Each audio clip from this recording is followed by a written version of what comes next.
all platforms.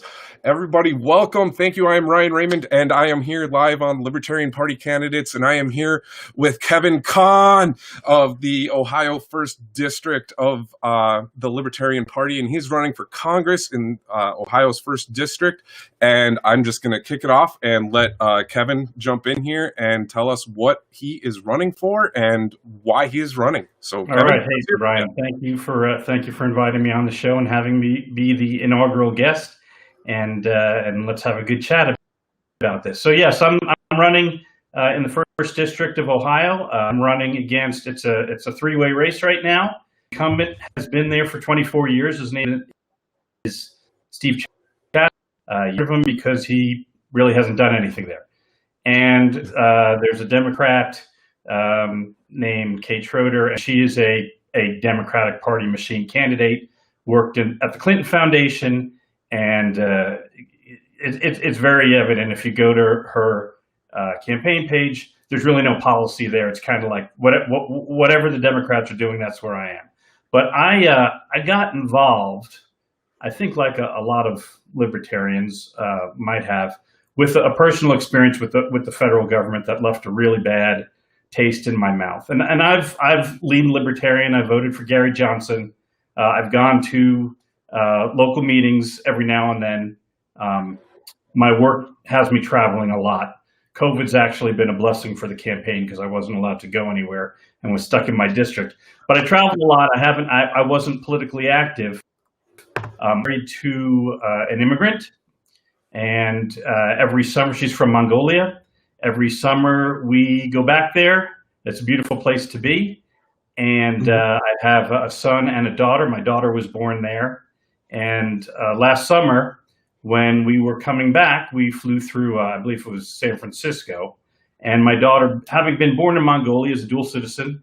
She carries both passports. When we travel, we carry her birth certificate. We carry our wedding certificate. So we've got all the paperwork in order. And when we travel around Asia, depending on the different countries that we go to, some she'll go in with her U.S. passport. Some she'll go in with her Mongolian passport. Mongolia, while it wasn't part of the Soviet Union, it was administered by the Soviets. So there are a lot of countries that, just about every country, she doesn't need a visa to go to, depending on which passport we use. Coming back last summer, we were going through customs and immigration, and I don't know if it was somebody who wasn't very well trained or somebody who was maybe feeling like they needed a power trip, but was really not understanding the whole two-passport issue.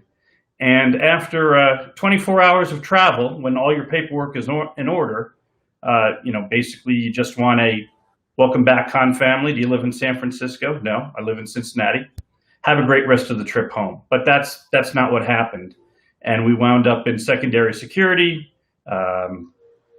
As you would expect, there were law enforcement officials there that were armed, and it was a very uncomfortable situation. That's going to be horrible for your child. Yeah. Well, and she's 1.5. It's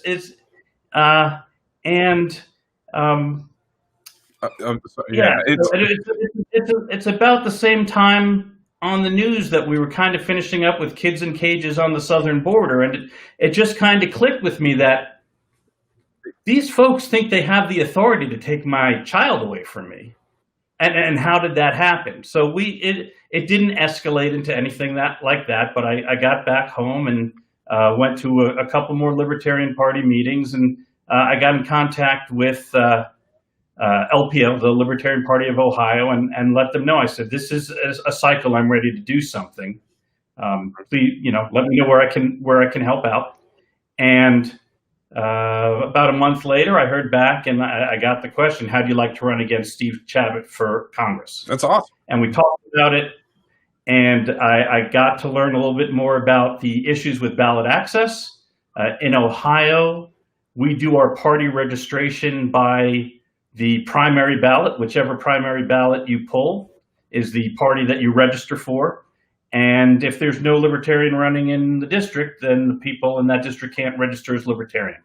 I wound up being the only Libertarian running in District 1, which covers 3/4 of Hamilton County, which is where Cincinnati, the city of Cincinnati is, and all of Warren County, a very gerrymandered district, as you would expect. Mm-hmm.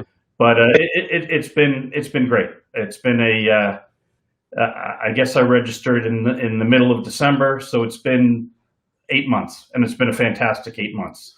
We've made quite a bit of progress here. That's great. Over the not only have I solidified a lot of critical policy thinking that I was never forced to do before, but reinforced my belief that Libertarian is actually the party and the philosophy that fits me perfectly. But also, the support that I've had locally has been fantastic, and we are laying the groundwork to have a Libertarian surge here in Southwest Ohio. We formed the local Hamilton County Libertarian Party last month. We have people coming out of the woodwork, volunteering to run in the next election cycle. So we're getting ready to go. Yeah, that's really exciting. So you started this campaign, and that was enough to start bringing in enough people to actually form a county affiliate to get started. So for people who don't know, county affiliate's main purpose is to build the campaign foundation for local candidates.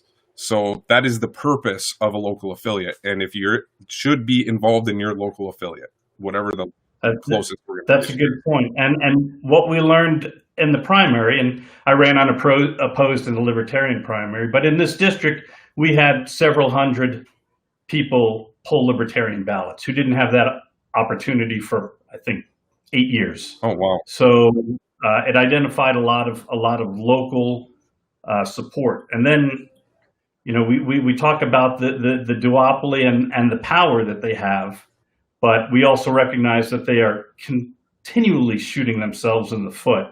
And we're getting more people from, call it both the left side and the right side, who are looking to us for an alternative. So I think it's fantastic. That's great. And building that coalition of people who are getting tired of the duopoly and realizing that they may oppose each other on hot topic issues that we know there isn't going to be any legislation passed on any of it. And so they can keep people arguing about it, and then they can continually agree to march on spending and misappropriating funds for cronies and lobbyists. And I mean, even here in the PPP, I think you were telling me earlier, the PPP funds that came out for stimulus here, how much went to the Ohio Democratic Party? Got how many? $334,000. $334,000 for the Ohio Democratic Party.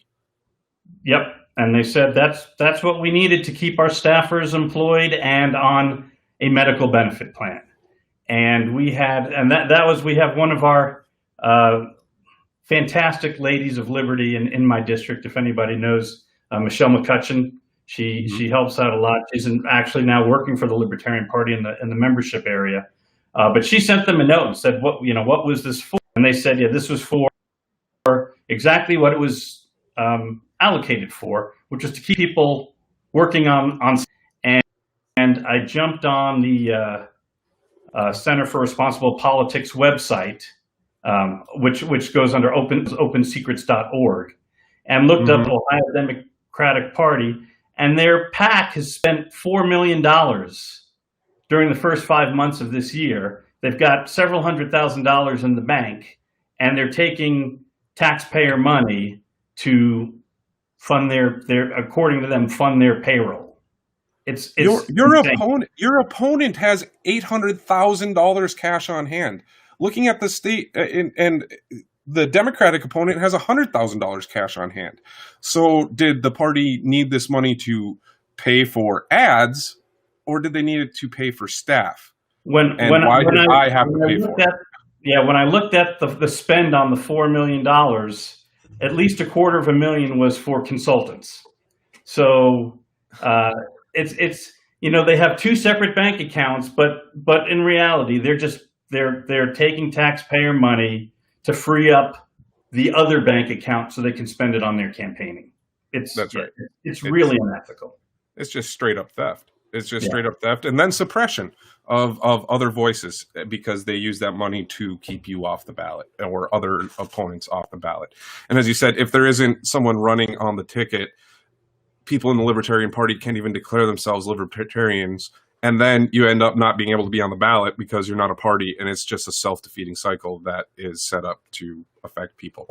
Ohio and lots of states spend way too much time and money every 2 years to retain ballot access so that people can run as libertarians. It's frustrating to see our funds have to go to that. Speaking of, if you guys haven't yet, make sure you go to Kahn for Congress and hit the donate tab, and let's get some funds into Kevin's campaign war chest here.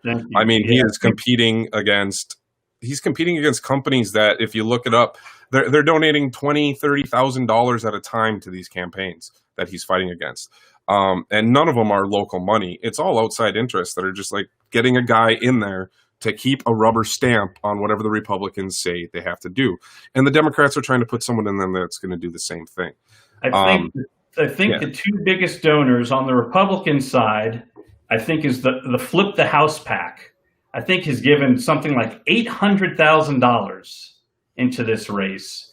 And on the Democratic side, this is one of the races nationwide that's being covered by they call it red to blue. So the DCCC red to blue PAC is pouring money into here because this is though it shouldn't be, it is a toss-up seat.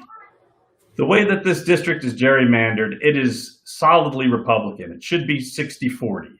It pretty much just grabs downtown Cincinnati and then every business up the district, doesn't it? And then it covers three quarters of downtown, and then goes into a heavily rural conservative district that's connected by one street, where on the other side of the double yellow line is another district. So it's actually half a street connects it, and then you go into Warren County, which is a full heavily Republican district. Yeah, and I know everyone now is going to ask, do you support term limits? But I think it's fairly obvious, and the fact that you're going to be fighting against someone who's a 12-term congressman. Yeah, he's never going to vote himself out, and especially if he just keeps redrawing his district to be the way it is. So you need money, and you need volunteers in Southwest Ohio is what you need. The volunteer base has been good. I think we have 20 that are signed up on the volunteer page. I think once we're allowed out and start door knocking, I think we're going to be pretty good there. But yes, for signs and radio ads like that, every donation that comes in with it. So people, if you want to help, make some noise in Cincinnati. Kevin is here for that. So what are some of the policies you think that as libertarians we can find some common ground on in the House? And I know we kind of talked about, getting more seats in there. If people, I've got the gold wave hashtag up here for people. If we can get some seats, we can force people to actually have conversations instead of just mandating what's going to be on the floor. Because we can take away majorities. A third block of primarily libertarians, maybe a few independents, and several independent thinking Republicans and Democrats could do a lot. And as you just said, we have to break the rubber stamp majority and change the conversation from controlling the budget to policies that help the constituencies. Because right now it's all about the budget. There is no party in there anymore. The Republicans gave up that mantle 20 years ago. There is no small government, limited power, small budget party.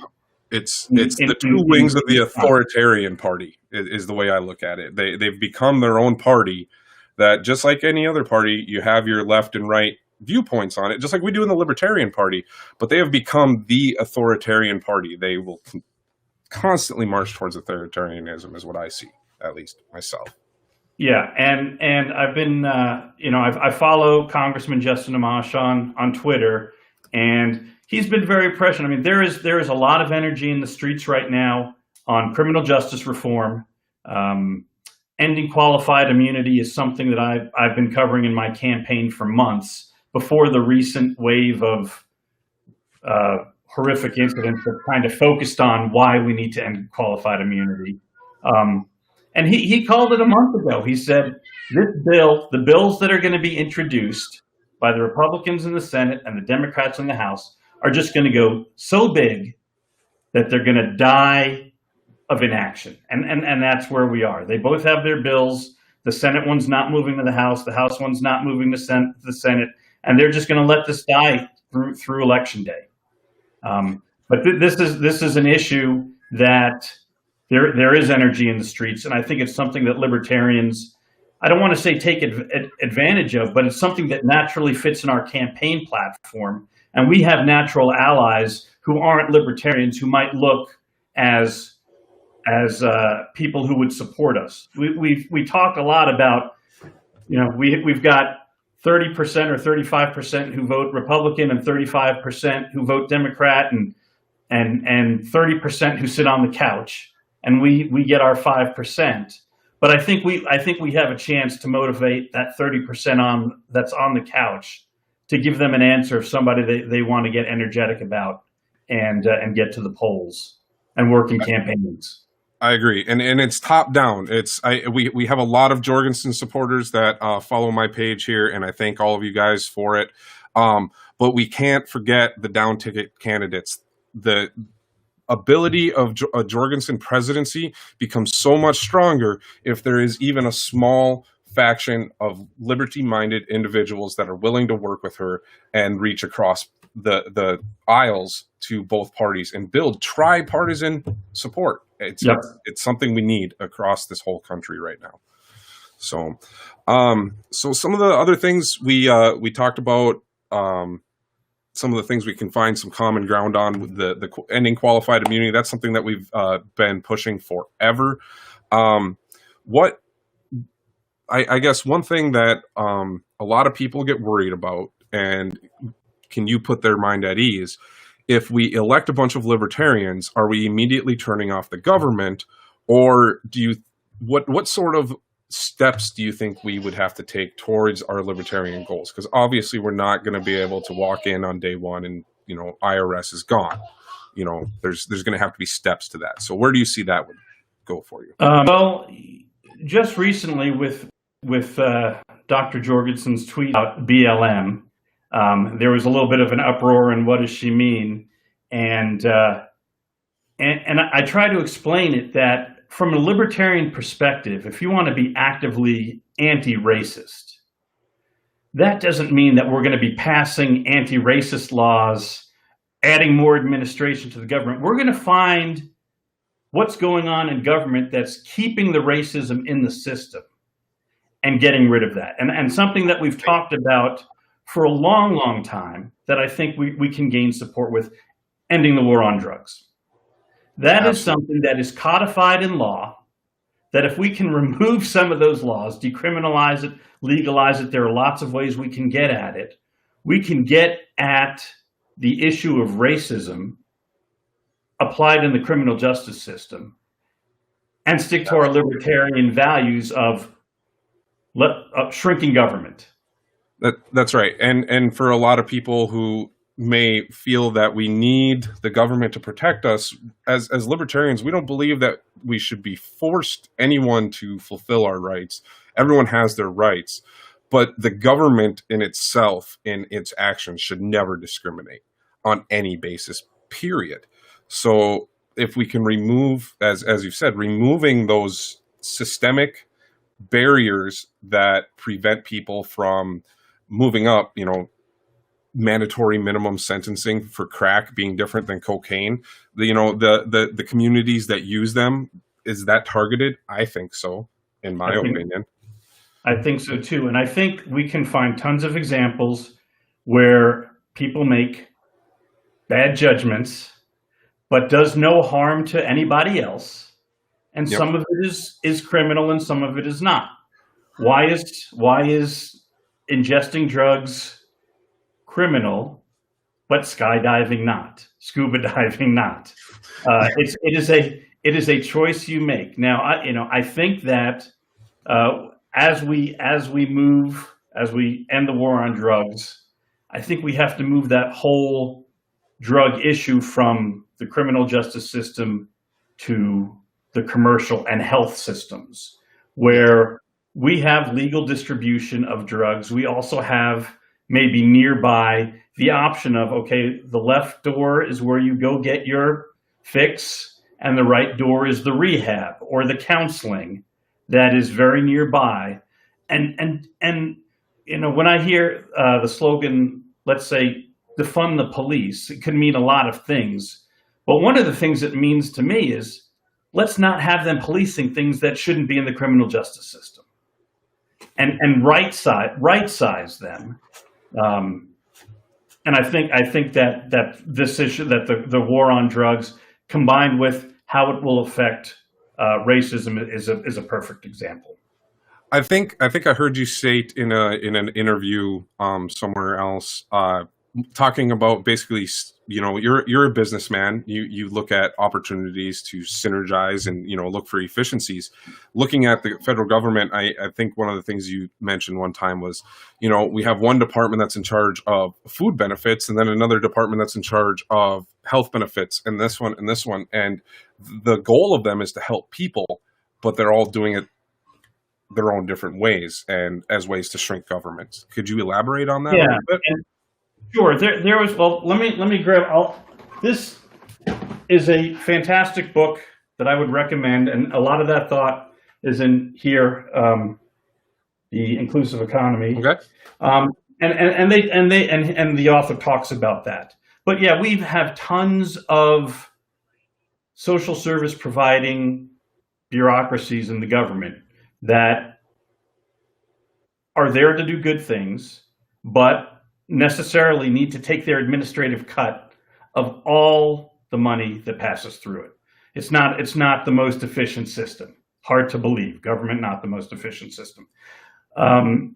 This election cycle, we've heard from the Democratic side, Andrew Young, and also within the Libertarian Party, discussions about a UBI. Okay.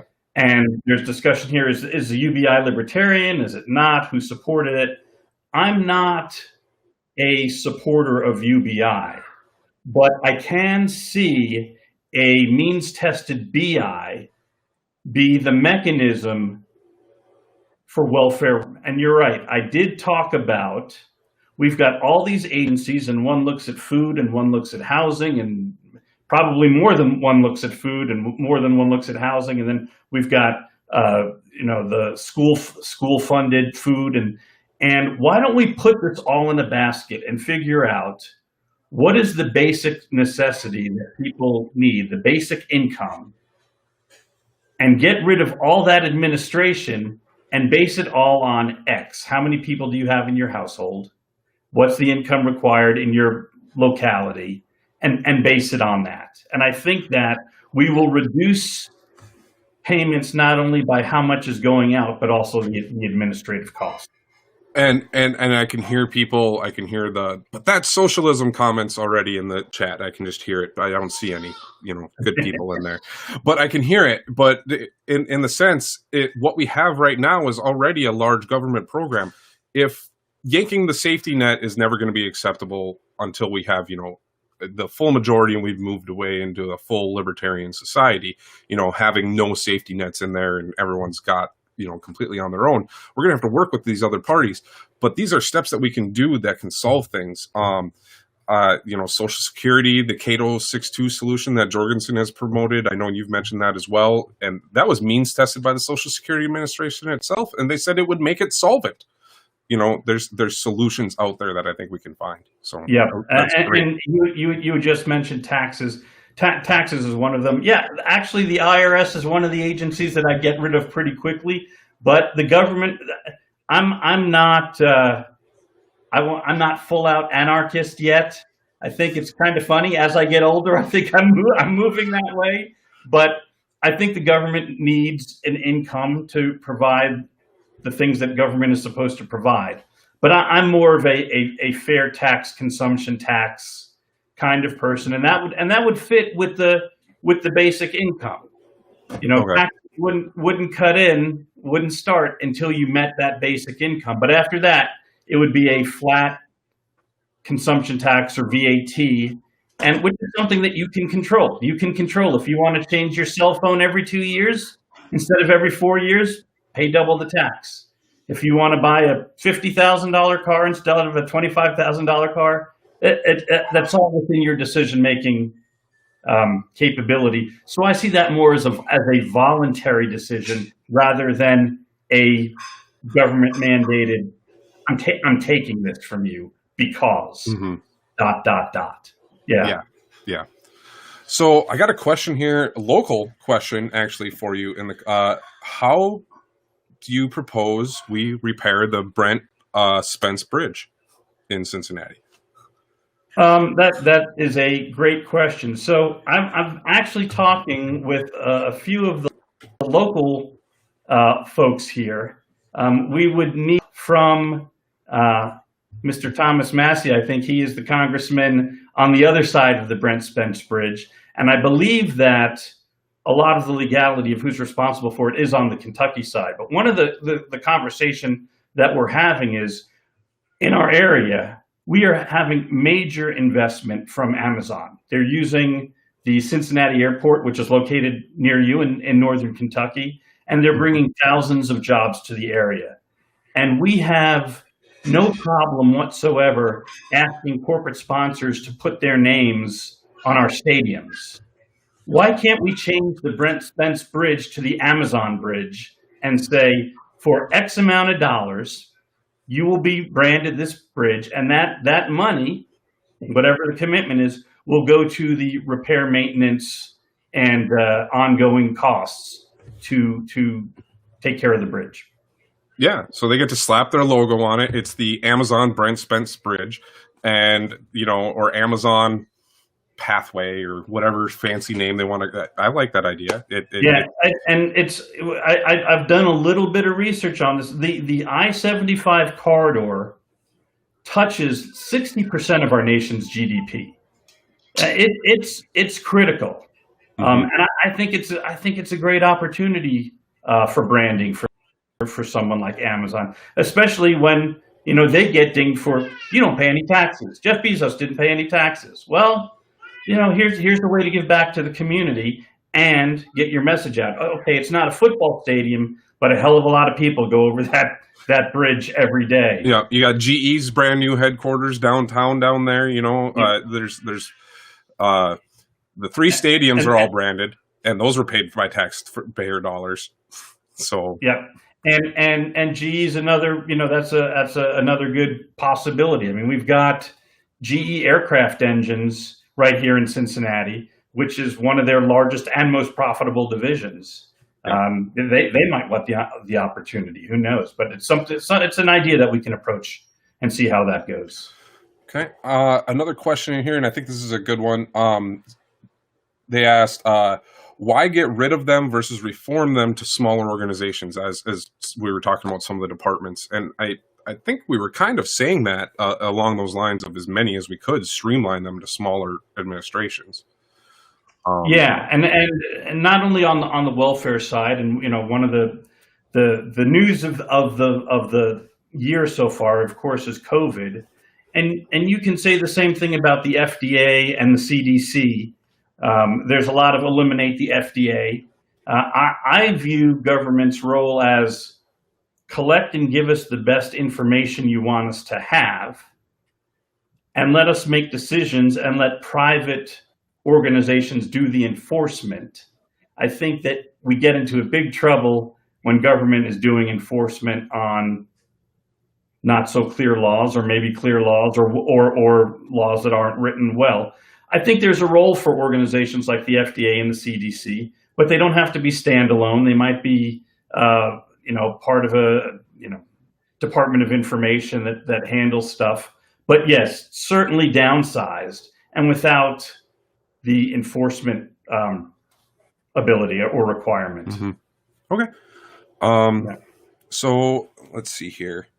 I had a couple of other things that I definitely wanted check out. So I kind of wanted to touch more on the building the local party, because I think in any candidate that is currently running for the Libertarian Party, none of us are naive to the number of us that have been elected, but I think all of us do have goals of working to build that foundation for local candidates. So through your experiences with chartering your local affiliate, what advice can you give to other people who want to get involved now?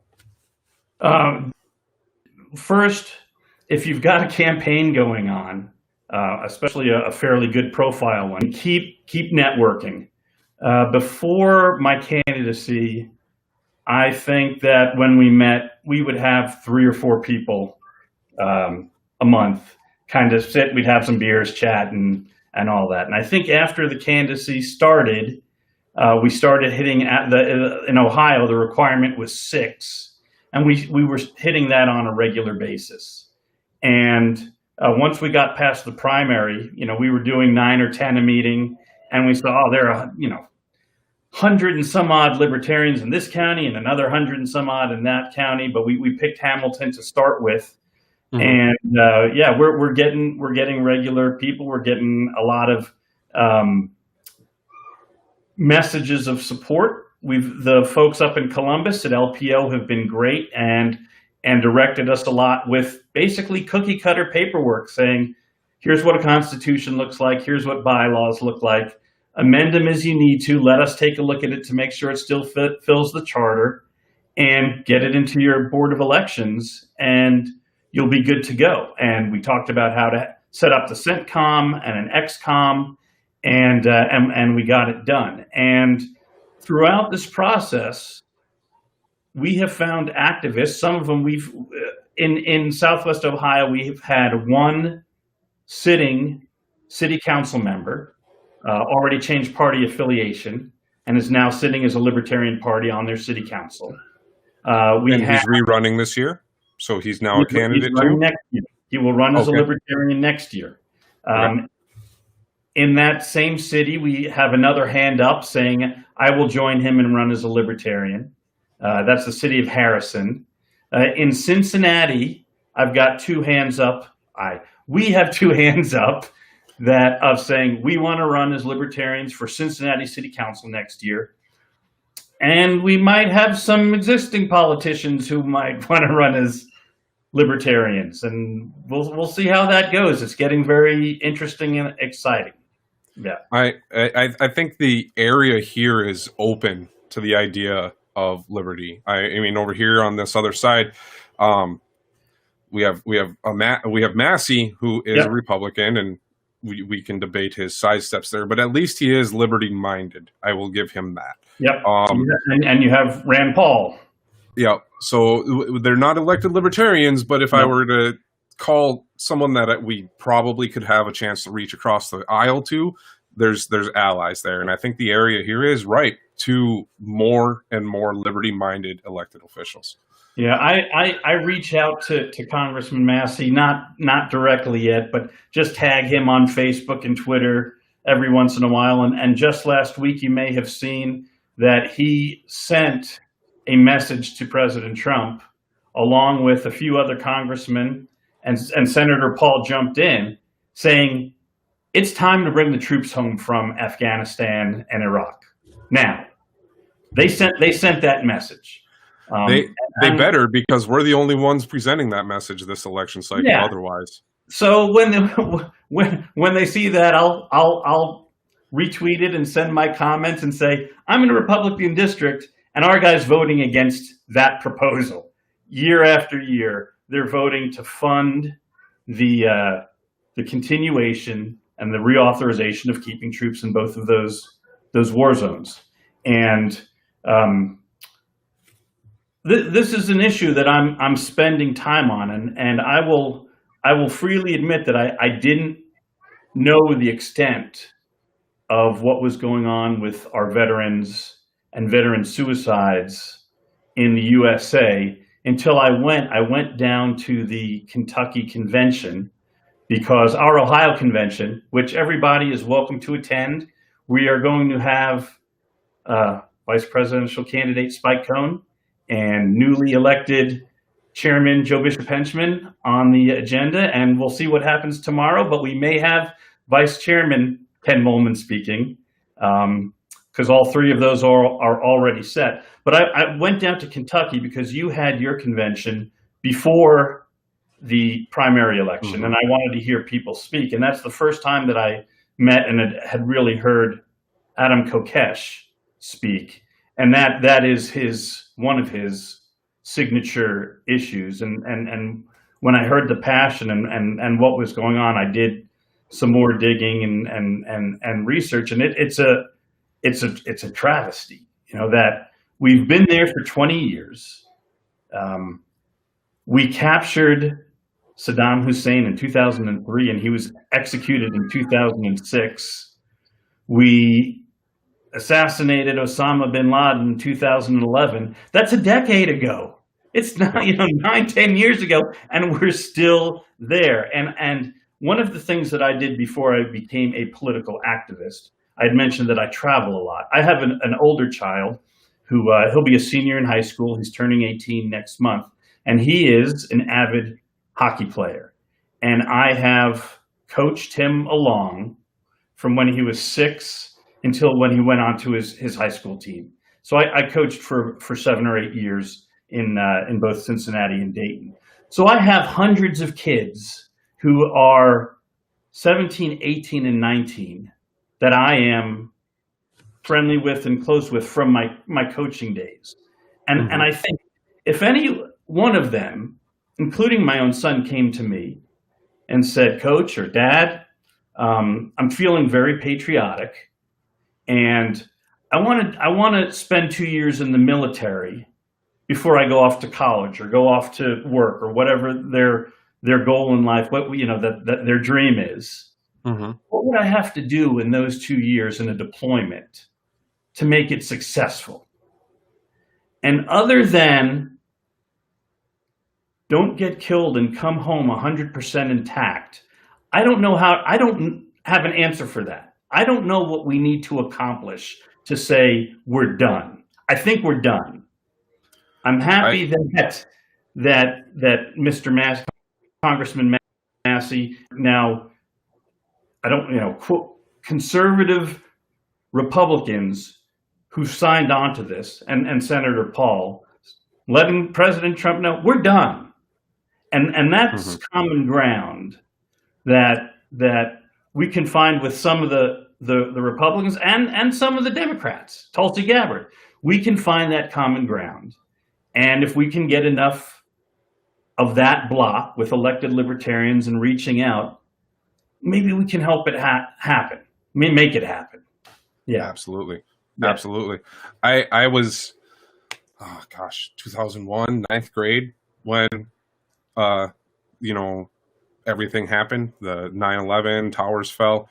I remember sitting in class and I remember a teacher asking us, like, what do you guys think about us going to war? And I remember conversations like, well, what defines getting out? Like, are we going to go there? We're going to do this and we're going to come home? But no one could answer because every answer sounded like, we're just going to go there. And we shouldn't be nation building. We're not an imperialist country. We shouldn't be out, conquering the world. And there's kids now that are in Afghanistan and Iraq that weren't born when everything for our country changed. Talking about the new normal now, yep. Every 10, 20 years, it seems like all of a sudden we have this rapid change and everyone just adjusts to it and says, oh, this is the new normal. No, it doesn't have to be. And I think we need to remember those conversations. We don't need to be at war all the time. Yeah, and you mentioned before about government, and if you look at top 4 line items in the budget, number 3 is defense war. And Dr. Jorgensen mentioned it. You've probably seen this before, but we're number 1 in defense spending, and I think we're something 4 times as much as number 2, which is China, and we are more than numbers 2 through 10. And I think I think on defense policy, I maybe call it a little more of a hawk than a general libertarian. I do see the need for some alliances. I think that, you know, what we did in World War II, if we keep the network together, I think that's important, but it doesn't have to be at the size that we're at. But mentioning we've got troops in over 100 countries, and people say, oh, what happens when you leave Afghanistan and Iraq? Well, right now, we're still in Bahrain, Qatar, Saudi, Turkey, Uzbek. I mean, we've got it covered. It's surrounded. We don't have to have our young men and women in the combat zone now. Let's bring them home. Still undeclared war. Yeah, and that is a prime area where we can cut from this year after year federal deficit, where we're just, I call it the greatest wealth in human history, where we are just leaving this debt for our kids and our grandkids to have to pay off. We are putting them in indentured servitude, and we've got to stop that immediately. It's done. It's been 25 years since the Republican Congress offered a balanced budget, and it's been 50 years since a Democratic Congress offered a balanced budget. It's time to start balancing the budget. So where do you stand on bills? Do you think we should be focusing single issue bills, or do you think, 10,000 pages stacked this high is appropriate to single issue bills? Because what happens is that it turns into a monstrosity that nobody can legislate, nobody reads. It's dysfunctional, disjointed. You've got too many topics involved, and then it just dies from inaction. Nobody can work on it because they're pointing their fingers at each other. Well, you don't like this, or you don't like that. And generally, very often, it might be unrelated topics that shouldn't even be in the same bill. Absolutely. Yeah, none of it's ever together. They give it a big acronym that makes it sound like you're not an American if you're against it. And then the CARES Act, the Patriot Act. Yeah. Yeah. What's the next one? The Heroes. I mean, Heroes Act. Yeah. I haven't got up to date the last couple of weeks on where Heroes was, but I remember the last time I looked at it. If you put CARES and Heroes together, the amount of money that the government is pre-spending of our taxes turned out to be about $15,000 a person. I mean, that's incredible. If you look at a family like my family of four, the government could have just said, "Here's 60 grand. If you need it, use it. Spend it." Yeah. If you don't need it, go out and buy gift cards for the restaurants you like and the barbershops that you like, whatever they declared non-essential, which is ridiculous in itself. But whatever you want to do with that, if you are good, if you want to give it to the food bank, if you want to buy a gift card, $60,000 for a family of four is incredible that's what they're considering spending. That's life-changing for the individuals that now have to pay it back. Yep. Yeah, which is all of us. So, well, I think we've gotten through all the questions in the chat. I think this has been a great conversation. I appreciate you being the first one on here, and I appreciate the invitation. Hey, any closing remarks? Any last minute calls to action? I think we need to get the meme army of everyone getting some Kahn memes out here, guys, because it's just there. So yeah, Kahn memes for Kahn. Early on, we got a great clip from Christian Malazarte. I think that's how you pronounce his name. That since I started beginning the campaign, people were referring it to the Star Trek Kahn from who I guess was Ricardo Montalban, but Kirk doing that. And then we got a nice campaign clip with my incumbent opponent, Steve Chabot's face going Kahn, and that spread like wildfire. But yeah, that's great. Yeah, this campaign, because of COVID, has been digital for months, which I think has helped us because everybody was off the streets and not spending money. And we've been doing fantastic social media work as far as targeted ads. So I think that we're going to have a big influence, and the more memes we can find to use to beat the duopoly is would be fantastic. Yeah. All right. So Kahn memes for him, put them out there. They'll share them. The memes have been working. It's weird how much the memes have been spreading this year. Everyone knows the Trump campaign used them. Different people have different feelings about it, but I can show with data that they reach far more people than long informational post about policy. Just it's people don't want to read, but short, quick bursts at least start the conversation. I have a fantastic campaign treasurer, and he's an experienced campaigner, and that was how I started with the long policy. Here's the difference, and he said, you're dealing with people who have lizard brains. They don't want to spend more than 3 seconds looking at your stuff. Make it colorful and informative and no more than 2 sentences. And my likes and shares, and of course, as I get well known, but we went from tens to hundreds where regularly we're in the thousands of people who see this, specifically targeted to the congressional district. So I think it's absolutely, that's the way to go. All right.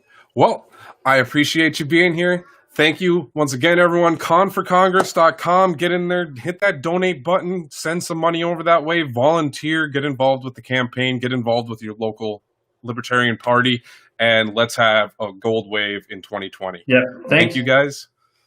Thanks for having me on. Yeah. Oh, thank you for being here, and thanks for what you're doing. Thank you, everyone, for being in chat, and hopefully I'll be doing more of these. So thank you, everyone.